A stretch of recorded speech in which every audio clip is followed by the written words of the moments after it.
2. A passer in the storm. For days after that hideous experience in the forest-swathed mansion, I lay nervously exhausted in my hotel room at Lefferts Corners. I do not remember exactly how I managed to reach the motor car, start it, and slip unobserved back to the village, for I retained no distinct impression save of wild armed titan trees, demoniac mutterings of thunder, and Charonian shadows athwart the low mounds that dotted and streaked the region. Now, I'm, a bunch of bugs crawling on me and stuff, so if you wonder why I'm twitching and stuff. As I shivered and brooded on the casting of that brain-blasting shadow, I knew that I had at last pried out one of the earth's supreme horrors, one of those nameless blights of outer voids whose faint demon scratchings we sometimes hear on the farthest rim of space, yet from which our own finite vision has given us a merciful immunity. The shadow I had seen I hardly dared to analyze or identify. Something had lain between me and the window that night, but I shuddered whenever I could not cast off the instinct to classify it. If it had only snarled or bayed or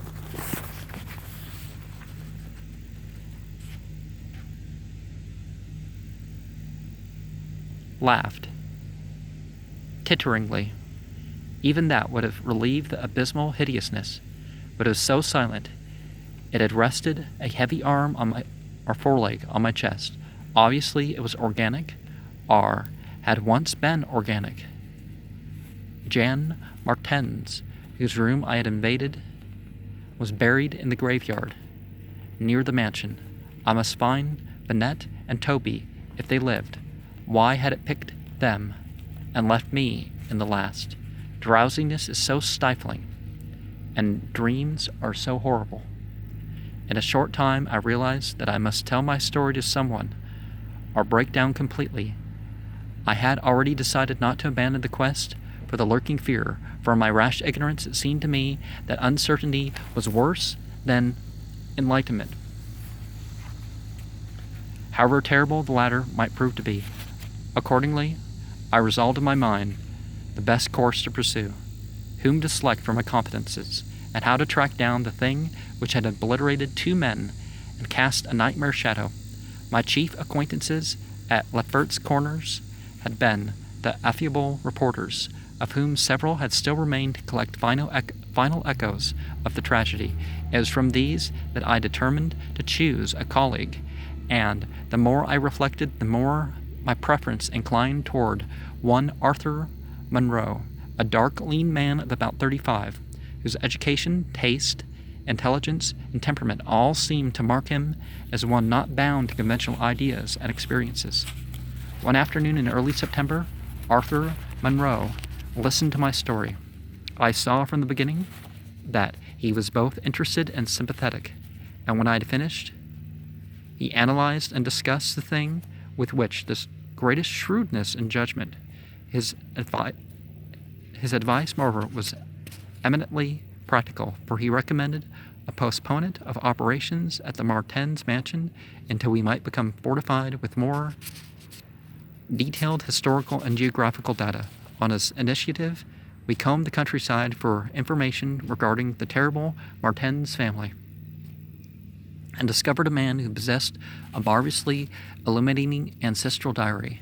We also talked at length with such of the mountain mongrels as had not fled from the terror and confusion to remoter slopes, and arranged to proceed our culminating task with exhaustive and definitive examination of the spots associated with the various tragedies of squatter legend.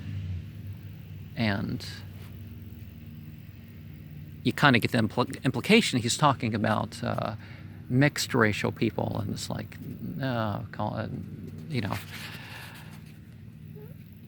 such the fact that they're republishing such ethnocentric stuff. But people aren't really thinking of that for the most part. They're thinking of the cosmic horror and baroqueness and stuff of this fiction. The results of this examination were not, at first, very enlightening, though our tabulation of them seemed to reveal a fairly significant trend, namely that the number of reported horrors was by far the greatest in areas either comparatively near the avoided house or connected with it by stretches of the morbidly overnourished forest. There were, it is true, exceptions. Indeed, the horror which had caught the world's ear had happened in a treeless space, remote alike from the mansion and from any connecting woods. As to the nature and appearance of the lurking fear, nothing would be gained from the scared and witless shanty dwellers. In the same breath, they called it a snake and a giant, a thunder devil and a bat, a vulture and a walking tree. We did, however, deem ourselves justified in assuming that it was a living organism highly susceptible to electric storms, and, although certain of the stories suggested wings, we believe that its aversion for open spaces made land locomotion a more probable theory. The only thing incompatible with the latter view was the rapidity with which the creature must have traveled in order to perform all the deeds attributed to it. When we came to know the squatters better, we found them curiously likable in many ways. Simple animals they were, gently descending the evolutionary scale because of their unfortunate ancestry and stultifying isolation.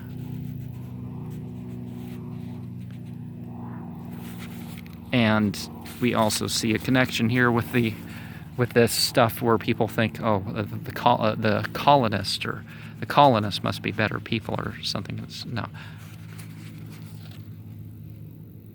They feared outsiders, but slowly grew accustomed to us, finally helping vastly when we beat down all the thickets and tore out of the partitions of the mansion in our search for the lurking fear. When we asked them to help us find Bennett and Toby, they were truly distressed, for they wanted to help us, yet knew that these victims had gone as wholly out of the world as their own missing people, that great numbers of them had actually been killed and removed, just as the wild animals had long been exterminated. We were, of course, thoroughly convinced, and we waited apprehensively for further tragedies to occur. By the middle of October, we were puzzled by our lack of progress. Owing to the clear nights, no demoniac aggressions had taken place, and the completeness of our vain searches of house and country almost drove us to regard the lurking fear as a non-material agency. We feared that the cold weather would come on and halt our explorations, for all agreed that the demon was generally quiet in winter. Thus, there was a kind of haste and desperation on our last daylight canvass of the horror-visited hamlet, a hamlet now deserted because of the squatters' fears. Well, squatters and settlers, kind of different, aren't they?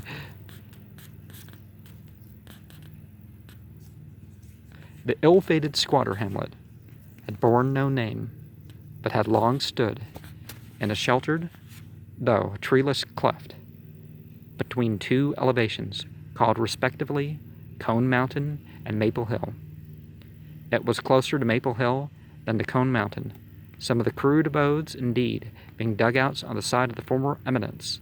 Geographically, it lay about 2 miles northwest of the base of Tempest Mountain, and 3 miles from the oak-girt mansion. Of the distance between the hamlet and the mansion, fully 2 miles and a quarter on the hamlet side was entirely open country, the plain being a fairly level character, save for some of the low, snake-like mounds, and having as vegetation only grass and scattered weeds. Considering this topography, we had finally concluded that the demon must have come by way of Cone Mountain, a wooded southern prolongation which ran to within a short distance of the westernmost spur of Tempest Mountain. The upheaval of ground we traced conclusively to a landslide from Maple Hill, a tall, lone, splintered tree, on whose side had been the striking point of the thunderbolt, which summoned the fiend. As for the 20th time or more, Arthur, Monroe, and I went minutely over every inch of the isolated village. We were filled with a certain discouragement coupled with vague and novel fears. It was acutely uncanny, even when frightful and uncanny things were common, to encounter so blankly clueless a scene after such overwhelming occurrences, and we had moved about beneath the leaden, darkening sky with that tragic, directionless zeal which results from a combined sense of futility and necessity of action. Our care was gravely minute. Every cottage was again entered, every hillside dug out again, searched for bodies, every thorny foot of adjacent slope again scanned for dens and caves, but all without result.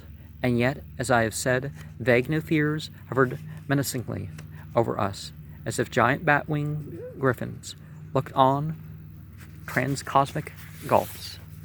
And as the afternoon advanced, it became increasingly difficult to see, and we heard the rumble of a thunderstorm gathering over Tempest Mountain.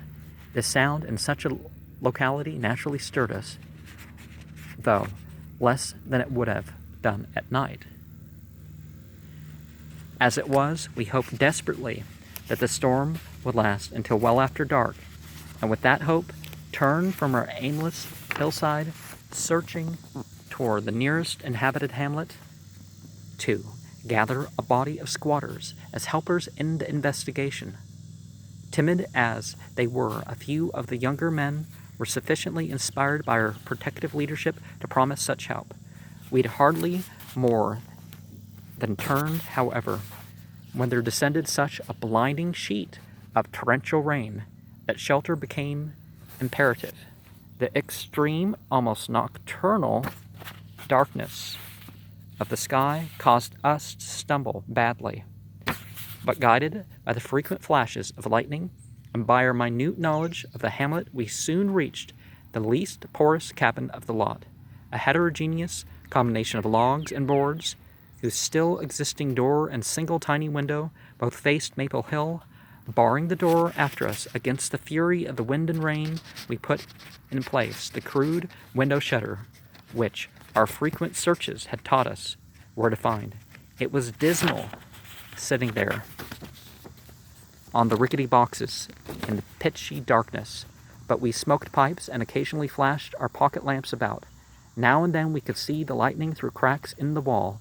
The afternoon was so incredibly dark that each flash was extremely vivid. The stormy vigil reminded me shudderingly of my ghastly night on Tempest Mountain. My mind turned to that odd question, which had kept reoccurring ever since the nightmare thing had happened, and again I wondered why the demon approaching the three watchers, either from the window or the interior, had begun with the men on each side and left the middleman till the last, when the Titan fireball had scarred it away. Why had it not taken its victims in natural order with myself second from whichever direction it had approached? With what manner of far-reaching tentacles did it prey? Or did it know that I was the leader and saved me for a worse fate than that of my companions?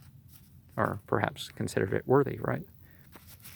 In the midst of these reflections, as if dramatically arranged to intensify them, there fell nearby a terrific bolt of lightning, followed by the sound of sliding earth. At the same time, the wolfish wind rose to demoniac crescendos of ululation. We were sure that the one tree on Maple Hill had been struck again, and Monroe rose from his box and went to the tiny window to ascertain the damage. When he took down the shutter, the wind and rain howled deafeningly in, so that I could not hear what he had said.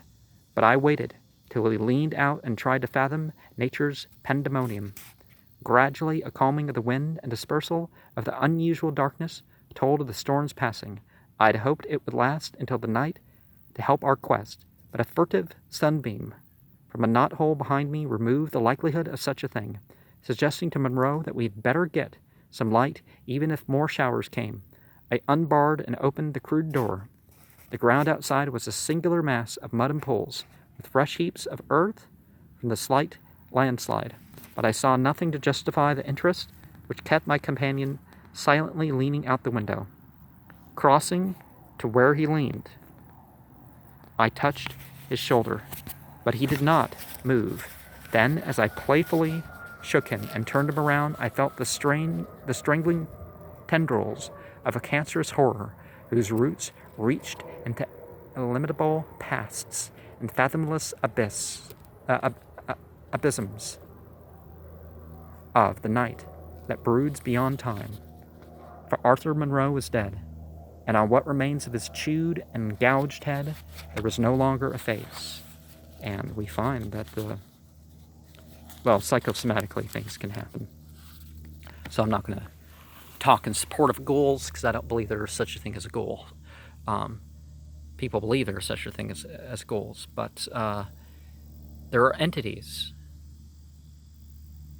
of that dark abyss.